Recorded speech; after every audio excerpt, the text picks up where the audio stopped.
আপনি আজকে সৈয়দ আহমদ বেরলভী পংক্তি সুন্নিদের কাছে ভালো সাজতেছেন, আগামীকালকে আলা হজরত পংক্তি সুন্নিদের কাছে ভালো সাজতেছেন।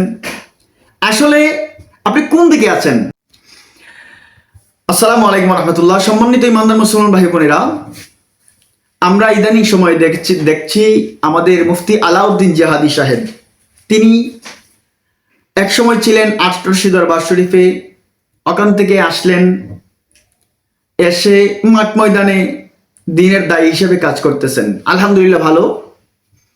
তিনি আটরশি দরবারকে ছেড়ে দিয়েছেন কেন, এটাও আপনারা জানেন।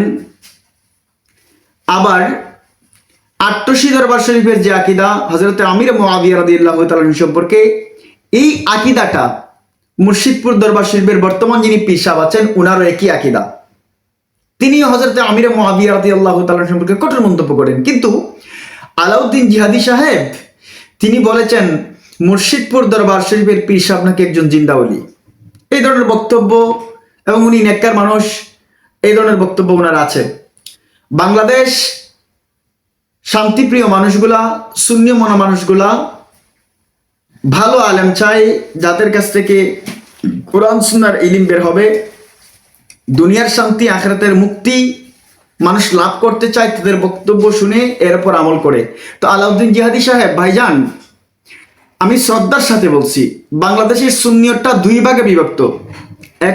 এক ভাগ হচ্ছে সৈয়দ আহমদ বেরলভী পন্থী, আরেক ভাগ হচ্ছে আলা হজরত পন্থী। তো আলা হজরত পন্থীদের সাথে সৈয়দ আহমদ বেরলভী পন্থী সুন্নিদের আকীদাগত কিছু ইখতিলাফ রয়েছে। আপনি আজকে সৈয়দ আহমদ বেরলভী পংক্তি সুন্নিদের কাছে ভালো সাজতেছেন, আগামীকালকে আলা হজরত পংক্তি সুন্নিদের কাছে ভালো সাজতেছেন। আসলে আপনি কোন দিকে আছেন? সৈয়দ আহমদ বেরলভী পংক্তি সুন্নি যারা বাংলাদেশে আছেন, তাদের সাথে তো আমাদের বিরোধটা হচ্ছে, সমস্যা হচ্ছে আকীদাগত বিষয় নিয়ে। আকীদাগত কিছু বিষয় নিয়ে তাদের সাথে আমাদের ইখতিলাফ, আমলীগত কোনো সমস্যা নয়।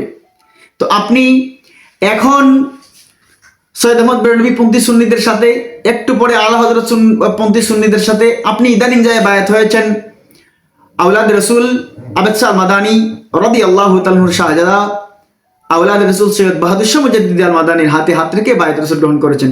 এখন আপনি জাতির কাছে স্পষ্টভাবে প্রমাণ করেন যে আপনি কোন দিকে আছেন। কারণ আপনি সোনাখন্দা দরবার শরীফে গিয়ে একবার বলেন, এতদিন গোপনে কাজ করেছিলাম সেই ব্যানারে, এখন প্রকাশ্যে কাজ করব। আপনি যেখানে যান সেখানে গিয়ে মানে তার পক্ষে কাজ করবেন, তার সাথে আছেন। আসলে আপনি কার সাথে আছেন? আপনি তখন পীর সাহেব হয়েছেন, খেলাফতি পেয়েছেন, আলহামদুলিল্লাহ মাশাআল্লাহ। আমাদের এই বাংলাদেশে যোগ্য পীর, যোগ্য আলেম দরকার। তো আপনি কোন দিকে আছেন? আপনি কি সৈয়দ আহমদ বেরলভী পংক্তি সুন্নিদের সাথে আছেন, না আলা হজরত পংক্তি সুন্নিদের সাথে আছেন? এটা জাতির কাছে প্রকাশ করেন। কারণ আমরা আপনাকে সুন্নি জানি, কিন্তু প্রকৃত সুন্নি আমরা আপনাকে জানি না ভাই। কারণ আপনি এখন এইদিকে, একটু পরে ওইদিকে, সকালে একদিকে, বিকালে আরেকদিকে। আপনি স্পষ্ট করবেন, আপনি বক্তব্যটা এমনভাবে দিবেন যে আপনি কোন পন্থীদের সাথে আছেন, এটা আমাদের জানা দরকার ভাই। আমরা আপনাকে প্রকৃত সুন্নি জানি না, বিভিন্ন কারণে জানি না। যদিও আহলে সুন্নাহ ওয়াল জামাতের মতাদর্শ আপনি পালন করেন, তারপরেও তরিকতের ক্ষেত্রে আপনি কোন তরিকায় আছেন, সেই ক্ষেত্রে আমরা আপনাকে প্রকৃত সুন্নি জানতে পারি না। কারণ আপনার মত কিছুক্ষণ পরপরই একবার এইদিকে আর একবার ওইদিকে। আপনি হয়তো একটা বক্তব্য দিতে পারেন যে আমি আকায়েদে আহলে সুন্নাহ ওয়াল জামাত আমার আকীদা। হ্যাঁ, আকায়েদে আহলে সুন্নাহ ওয়াল জামাত আপনার আকীদা ঠিক, কিন্তু আপনি কোন পথে? আলা হযরতের পংক্তি সুন্নিদের সাথে, না সৈয়দ আহমদ বেরলভী সাহেবের পংক্তি সুন্নিদের সাথে? স্পষ্ট করবেন বক্তব্য, আপনি এড়িয়ে যাবেন না। আল্লাহ রাব্বুল আলামিন আমাদের সকলকে আহলে সুন্নাহ ওয়াল জামাতের আকীদা এবং আমলের উপর যেন কায়েম এবং দায়েম রাখেন। আল্লাহ যেন সেই তৌফিক আমাদেরকে দান করেন।